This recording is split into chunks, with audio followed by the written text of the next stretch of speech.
এক মেয়ে লটারিতে 5 কোটি টাকা পেয়েছে। কোম্পানি চিন্তা করলো হঠাৎ এই সংবাদ মেয়েকে জানালে মেয়ে খুশিতে মরে যেতে পারে।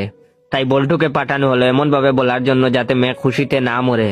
তো বল্টু মেয়েকে গিয়ে বলল, মনে করেন আপনি 5 কোটি টাকা পেলেন, তাহলে কি করবেন? তখন মেয়েটি বলল, খুশিতে নাচবো, আপনাকে ভালোবাসবো, আপনাকেই বিয়ে করব।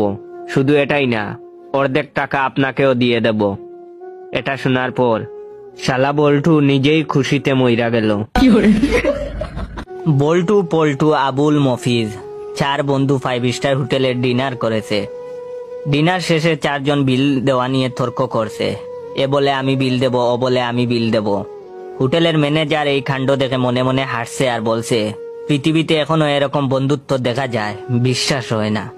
আমারও যদি এরকম বন্ধু থাকতো। এক পর্যায়ে 4 জন মিলে সিদ্ধান্ত নিল যে একটি দৌড় প্রতিযোগিতা হবে। প্রতিযোগিতায় যে জয়ী হবে সে বিল পরিশোধ করবে। হোটেলের ম্যানেজার হুইসেল বাজালো। 4 জন একসাথে দৌড় দিল। ম্যানেজার তাদেরকে উৎসাহ দিতে লাগলো। সেই যে তারা দৌড় দিল আর ফিরে আসেনি। গল্পটা আজ থেকে 50 বছর আগের। ওই হোটেল ম্যানেজার এখনো বাঙ্গা হোটেলের সামনে দাঁড়িয়ে আছেন। উনি ভাবছেন ওরা আসবে বিল দিতে। এখন আপনারা কমেন্ট করে বলুন ওরা বিল দিতে কবে আসবে। যদি আপনারা বলতে পারেন না, তাহলে আপনার বন্ধুদের শেয়ার করে জিজ্ঞাসা করতে পারেন ওরা কবে বিল দিতে আসবে। বিদ্যুতের এমন কর্মকাণ্ড দেখে আমি আমার ছাত্রলীগের এক বন্ধুকে বললাম, কিরে বন্ধু, এতদিন ধরে দেশে উন্নয়ন হচ্ছে বললি, তাইলে এখন লোডশেডিং করে কেন? তখন আমার বন্ধু বলল, আমাদের মন্ত্রী কি বলেছেন তা শুনোস নাই?